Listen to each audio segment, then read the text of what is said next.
សូមជម្រាបសួរពុកម៉ែបងប្អូនទាំងអស់គ្នាជាទីរាប់អានបានបន្ទាប់ពីខ្ញុំបានមើលវីដេអូបាទដែលក្រុមពួកអាឆ្កែសេនានេះបាទក្រុមពួកអាសេនាឆ្កែបាទវាបានធ្វើបាតកម្មហើយវាបានចាប់តំណាងរាស្ត្រគណៈបកសង្គ្រោះជាតិបាទវាយដំច្រំធាក់ធ្វើឲ្យគាត់របួសយ៉ាងធ្ងន់ធ្ងរហើយខ្ញុំពិតជាមានអារម្មណ៍ថាសោកស្ដាយបាទ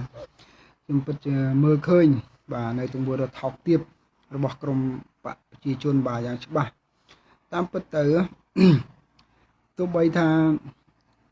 អស់លោកឯងណាក្រុមអ្នកគ្រប់គ្រងគណៈបកប្រជាជនត្រូវយល់ឲ្យច្បាស់ថាប្រជាជនទោះបីមិនមានគណៈបកសង្គ្រោះជាតិក៏ដោយប៉ុន្តែ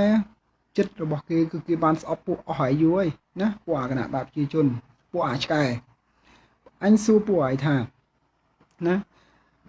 ចាប់ពីថ្ងៃបាតកម្មរបស់គណៈបកសង្គ្រោះជាតិតើគណៈបកសង្គ្រោះជាតិអ្នកគ្រប់គ្រងដែរបានប៉ះពាល់តំណាងរាស្ត្រគណៈបកប្រជាជននេះគឺគេមិនដែរប៉ះពាល់ទេអំពើហិង្សាទាំងអស់គឺកើតឡើងចេញមកពីគណៈបកប្រជាជនទាំងអស់គឺពួកសង្គ្រោះជាតិមិនដែរបង្កបញ្ហា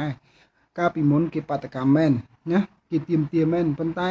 អ្នកដែលចាប់ដើមប្រើអំពើហិង្សាមិនមែនជាពួកសង្គ្រោះជាតិទេអញ្ចឹងសារមួយនេះក៏ចង់ប្រាំផ្ញើទៅក្រុមពួកអាឆ្កែសេនាឆ្កែហ្នឹងផងបាទពួកអាថោកទៀតពួកឯងមើលទង្វើរបស់ពួកឯងទៅពួកឯងនេះវាថោកទាបខ្លាំងឯងកុំថាពួកឯងធ្វើបាបតំណាងរាស្ត្រណាកុំថាពួកឯងធ្វើបាតកម្មចង់ទម្លាក់លោកកឹមសុខាវាគ្មានន័យទេចង់ពួកឯងធ្វើមិនក៏ដោយណាក៏ប្រជាជននៅតែស្អប់ពួកឯងដែរពួកអាឆ្កែល្មមដឹងខ្លួនហើយពួកអាឆ្កែពួកឯងនេះពិតជាថោកទាបគ្មានគូប្រៀបទេនៅលើលោកនេះពួកឯងឆ្កែចុយម៉ែពួកអាឆ្កែជាពិសេសវីដេអូមួយនេះក៏ចង់ផ្ញើទៅឲ្យក្ដួយម៉ែអាឆ្កែមួយ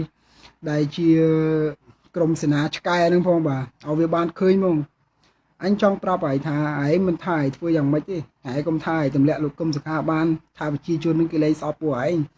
ចោទថាគេនឹងគេញុះញង់ណាសូម្បីមិនមានគណៈបកសង្គ្រោះជាតិក៏ប្រជាជនស្អប់ពួកអាឆ្កែអស់ហើយនឹងជាងអាចទៅទៀត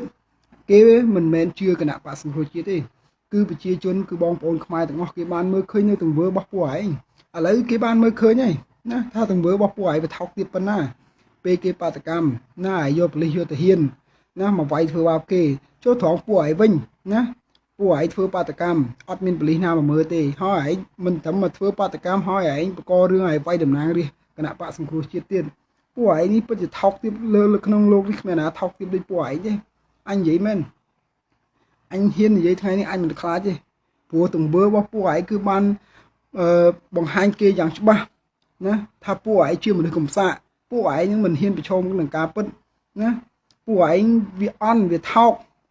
ពួកឯងមិនមែននៅបានដោយសារតែប្រជាជនគ្រប់គ្រងទេអញក៏ប្រាប់ពួកឯងប៉ុណ្ណឹងហើយឯងធ្វើអញ្ចឹងឯងកុំគិតថាឯងតាក់ទាញ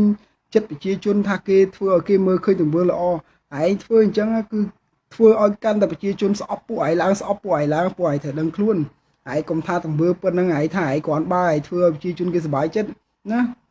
ឯងកុំថាមកចង់ទម្លាក់លោកកឹមសុខាថាគេនឹងសប្បាយចិត្តនឹងធ្វើអញ្ចឹងណាពួកអាឆ្កែល្មមភ្ញាក់ខ្លួនហើយណាប្រជាជនទូទាំងប្រទេសហើយ